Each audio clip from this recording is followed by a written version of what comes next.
सुरेखा और रीवा पहुंची रामटेक और यहीं पर आएगा सीरियल गुम है किसी के प्यार के आगे आने वाले एपिसोड में ज़बरदस्त ट्रैक। जी हाँ दोस्तों, जैसा कि रीवा को पता चलता है ईशान से कि सभी के पूरे परिवार वालों को समृद्ध ख़त्म कर दिया है और वहीं सभी की हालत नाजुक है।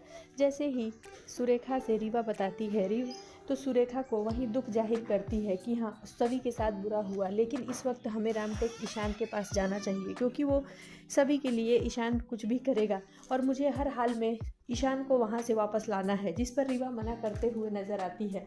तभी राव साहब भी कहते हैं कि अगर ईशान अकेले रहना चाहता है तो सुरेखा उसे सिचुएशन संभालने दो, और तुम्हें ऐसा लगता है कि ईशा और शांतनु वहाँ हैं तो वो नहीं है, वो अभी लंदन में है।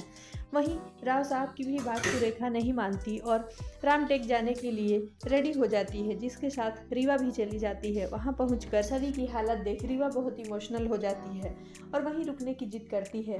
तो दूसरी तरफ सुरेखा ईशान को कहती है कि तुम्हें यहाँ रहने की ज़रूरत नहीं है, तुम जल्द से जल्द यहाँ से चलो। वहीं ईशान कहता है कि अक्का साहब मैं इतना सेल्फिश नहीं हूँ और अगर सभी के परिवार वालों की जान गई है तो उसकी वजह मैं हूँ, मेरी वजह से ही सभी के परिवार वालों की जान गई है। वो समृद्ध से शादी करने के लिए रेडी थी, लेकिन मैं ही सोचा था कि मैं पहले बचा लूंगा क्योंकि समृद्ध सभी से बदला लेना चाहता था। वो ध्रुवा से शादी नहीं कर पाया, इसी का बदला लेना चाहता था। अगर आज सभी इस हालत में है तो हमारा परिवार भी उसके लिए जिम्मेवार है। वहीं सुरेखा कुछ मानने को तैयार नहीं होती। दूसरी तरफ समृद्ध पर सभी गोली चला देती है, लेकिन समृद्ध बच जाता है और वहीं समृद्ध ये भी खुलासा कर देता है कि मैंने तुम्हारे परिवार वालों को नहीं मारा, सब कुछ ईशान भोसले की वजह से हुआ है, वही बीच में आ गया था। ये सुन सभी के होश उड़ जाते हैं। जैसा कि दोस्तों ईशान बार बार कोशिश करता है कि सभी को सच्चाई बता दे कि वो उससे पहले वहाँ पहुँच गया था, लेकिन सभी ये सुनने को तैयार ही नहीं होती। तब तक कुछ न कुछ हो जाता है। वहीं उसके अपने परिवार वालों की डेड बॉडी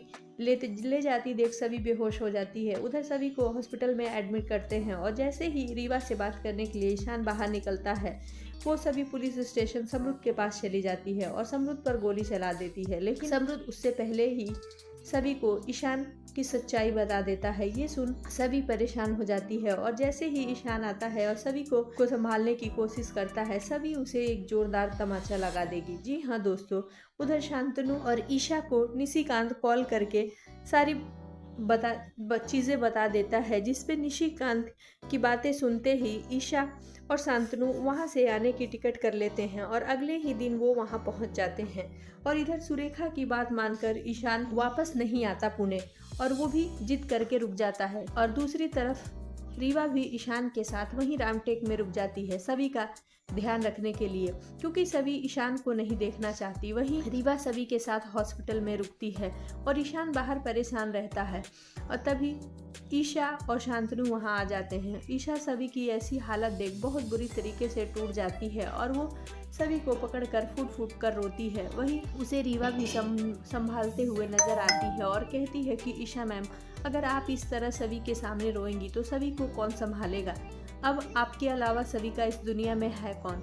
ये बातें सुन ईशा और इमोशनल हो जाती है और फिर उसके बाद थोड़ी देर में अपने आंसू पोंछ कर कहती है कि सभी तुम्हारे लिए तुम्हारी आई बाबा आजी आजूबा जो कुछ भी हूँ मैं ही हूँ, तुम कभी ये मत सोचना कि तुम अकेली हो। वह सभी ईशा को समृद्ध के कहे द्वारा सारी बातें बता देती है और कहती है कि मैम, अगर मैंने अपने परिवार वालों को खोया है तो वो आज ईशान सर की वजह से खोया है। अगर ये नहीं गए होते तो मैं समृद्ध से शादी कर लेती तो मेरे आजी आजूबा को कोई दिक्कत नहीं होती और आज वो हमारे साथ होते। जी हाँ फ्रेंड्स, आगे आने वाले एपिसोड में देखना दिलचस्प होगा कि अब ईशान को सभी माफ़ करती है या नहीं।